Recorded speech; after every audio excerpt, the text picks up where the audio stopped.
क्या भरत आपके पुत्र नहीं है? क्या आप हमको दाम देकर खरीद कर लाए थे? जो मेरी बात आपको बाढ़ के समान लग रही है।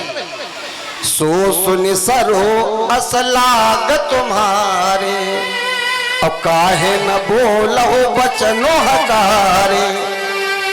अरे हमने तो वही मांगा है जो आपने कहा था कि दे न कहो जन अब बर दे हो।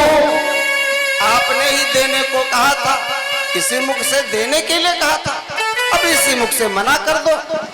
दे न कहो अब जन बर दे हो, और तजहो सत्य जग अपज सुले हो।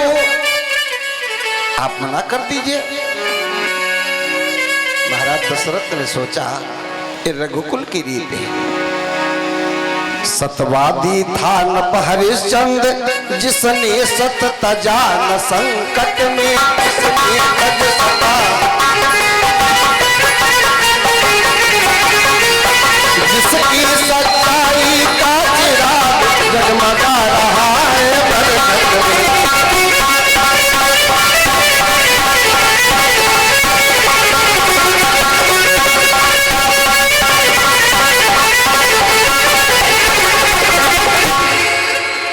वचन दे करके मुकरा नहीं जाता। महाराज दशरथ ने विचार किया और देखा कि कई आगे सम्मुख जैसे तलवार, क्रोध रूपी तलवार म्यान से बाहर खड़ी है, ऐसे विकराल रूप लिए खड़ी है। महाराज दशरथ ने कहा कई अभी मेरी बात मान, राम और भरत में मुझे कोई अंतर नहीं है। मोरे भरतो राम दुइया, राम भरत मेरे दोनों नेत्र हैं। और मैं झूठ नहीं कहता, शंकर जी को साक्षी मान करके मैं तुमसे सत्य कहता हूं कि मोरे भरत राम दुइया की, सत्य कहो करी शंकर साखी। मैंने तो धर्म के लिए हर चीज कुर्बान कर दी है कि हर चीज इस जगत की कुर्बान धर्म पर है।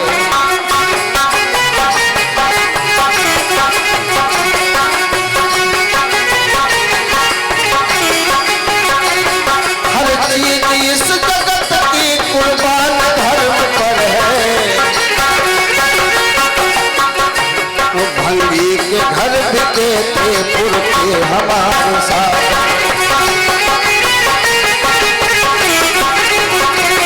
रघुकुल के सब धरोहर कुर्बान धर्म पर है।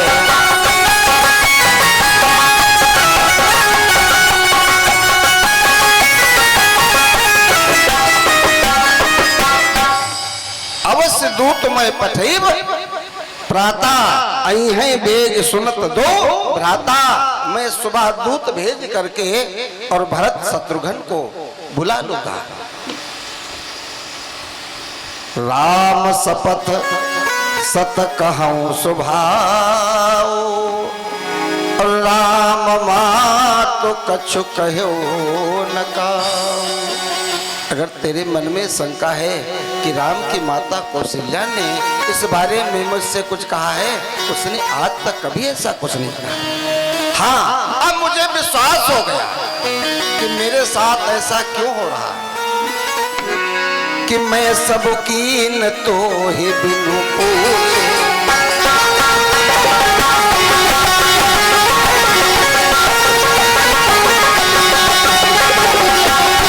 सब कीन तो ही बिन पूछे, सब कीन ही पर करे मनोरथ छूचे, ही पर करे।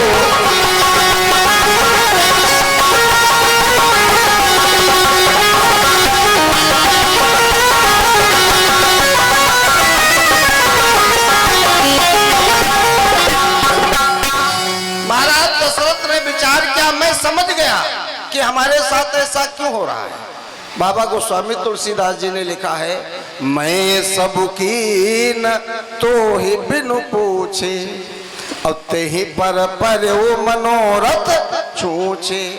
ये कथा कैलाश पर्वत पर भगवान भोले भूत भावन मैया पार्वती को सुना रहे थे। तो मैया पार्वती ने कहा, प्रभु ये बताइए, महाराज दशरथ ने कैकेयी से क्या नहीं पूछा था जिस कारण उनका मनोरथ खाली गया।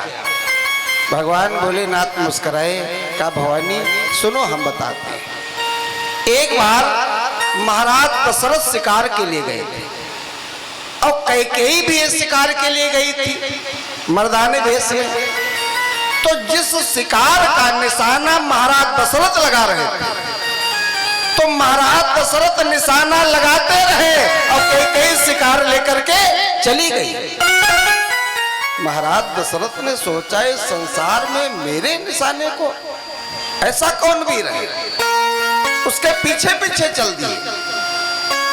ये आई और अपने महल में चली गई। महाराज दशरथ अश्वपथ के द्वार पर खड़े हुए, कहा, महाराज हमारा चोर आपके घर में घुसा है, उसको निकाल दीजिए। महाराज अश्वपथ ने कहा, भाई हमारे घर में चोर कहां से आया? हाँ, हमारी एक बेटी है, वो अभी अभी आई है, अंदर गई है, मर्दाने भेष में रहती है, उसको बुलाया। तो महाराज दशरथ ने कहा, इससे हमारा विवाह हो जाए तो अच्छा है, हम इससे विवाह करेंगे। अपने विवाह का प्रस्ताव रख दिया। यद्यपि महाराज अश्वपथ ने इनकार किया, तो कुल गुरु वशिष्ठ इत्यादि सबसे सम्मत लेकर के, सबसे सिफारिश करवा करके क्या आप कर दीजिए। तो महाराज अश्वपथ ने कहा, मैं विवाह तो कर दूंगा, लेकिन हमारी दो शर्तें हैं कि देखो, इनके दो रानियां पहले से हैं, इसलिए हमारी दो शर्तें ये हैं कि मेरी बेटी से जो उत्पन्न संतान होगी, आपके राज्य का उत्तराधिकार उसी को होना चाहिए। महाराज दशरथ ने कहा, मुझे मंजूर है। कहा, दूसरी शर्त कि हमारी बेटी के बिना इजाजत तुम कुछ कर नहीं सकते। ये दोनों वरदान महाराज दशरथ ने दिए थे। और आज जब राम को राज्याभिषेक का समय आया, तो महाराज दशरथ ने कैकेयी से सम्मति नहीं दी। इसलिए बाबा गोस्वामी तुलसीदास जी ने लिखा है कि मैं सबकी न तो ही बिनु पूछे, और तो ही पर मनोरथ छूछे। राम सिया राम सिया राम जय जय राम, राम सिया राम सिया राम जय जय राम।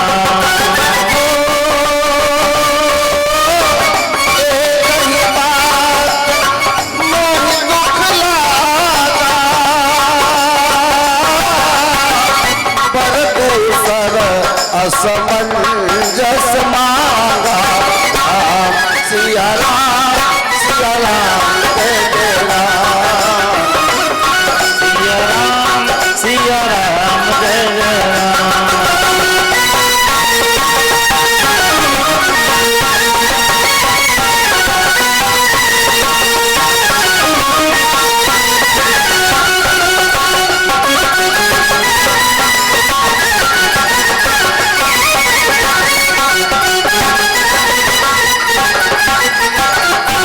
कई कहने का, अच्छा राम साधु तुम साधु सयानी, अब आपकी चलने वाली नहीं है।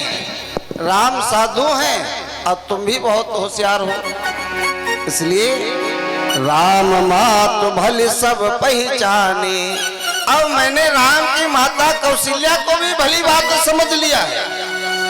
अगर मेरी बात नहीं मानी कि हो प्रात मुनि भेष धरि, जो न राम बन जाए, तुम मोर मरन राउर अजस नप समझो मन माय।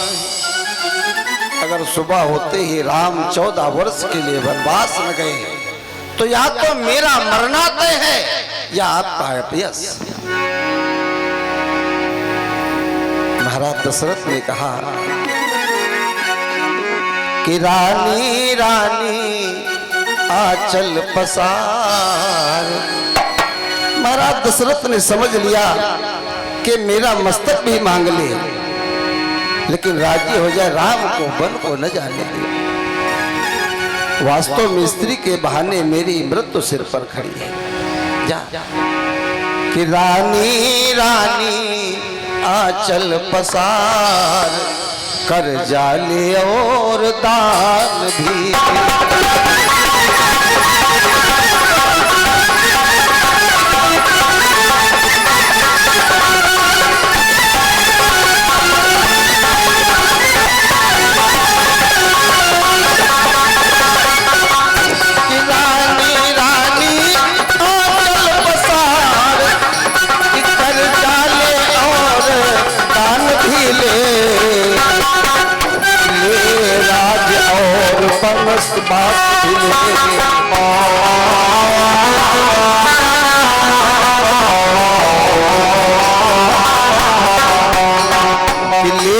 राज और वनवास मिले, बर ढीले और प्राण भीले।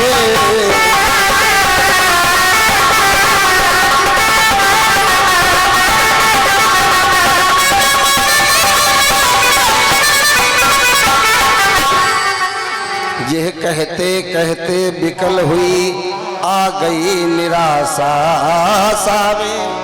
इतना कहते कहते महाराज दशरथ को मानो मूर्छा आ गई। चक्कर आया, गिर गए वहीं, हो गए अचेत अवस्था में।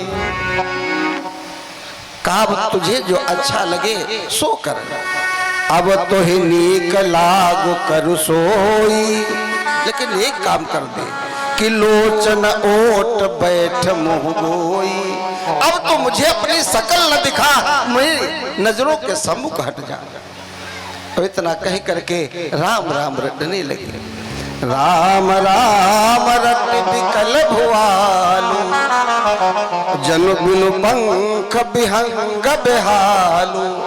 जैसे बिना पंखों के पक्षी तड़पड़ाता है, आज महाराज दशरथ राम के प्रति ऐसे ही तड़प रहे हैं। मन में यही मना रहे हैं कि कोई कहीं जा करके भगवान सूर्य से न कहते, मेरे पूर्वजों से न कहते। भगवान सूर्य से मना रहे हैं, सूर्य तुम कभी उदय ही मत होना, रात ही रहे। मेरे राम को कहीं ये न पता चले कि पिताजी ने 14 वर्ष का वनवास मांग लिया है, कहीं राम इस बात को न जान पावे। धीरे धीरे रात बीत गई, सवेरा हो गया।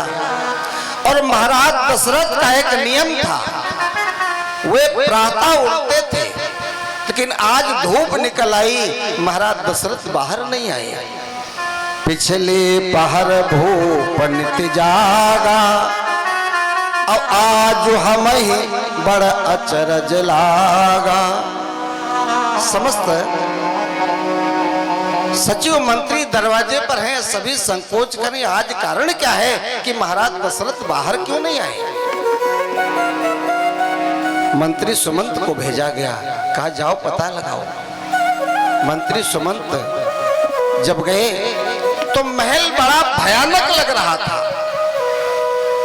वहां जब नहीं किसी से पूछा महाराज कहाँ है, कोई कुछ बता नहीं रहा है। तो मंत्री सुमंत वहां गए जहां महाराज दशरथ और कैकेयी थी। तो मंत्री सुमंत ने जब वो दृश्य देखा तो मंत्री सुमंत के आंखों में अश्रु टपकने लगे। देखा क्या कि पृथ्वी पर देखा राजेश्वर, मछली की भांति तड़पते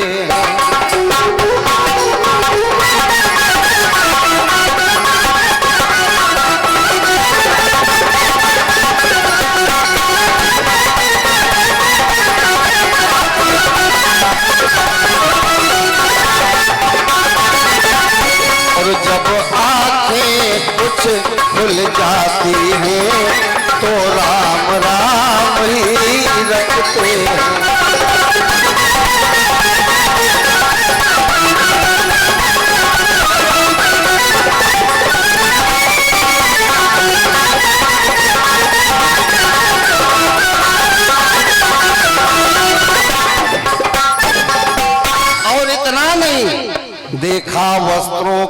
टुकड़े टुकड़े हैं, पटका है कहीं कहीं पगड़ी, माला के मोती बिखरे हैं। देखा क्या महाराज दशरथ तड़प रहे हैं और कैकेयी सिर के पास खड़ी है, जबकि पत्नी को पति के पैरों के पास होना चाहिए। पत्नी को पति कहाँ के साथ किस स्थान पर कब रहना चाहिए।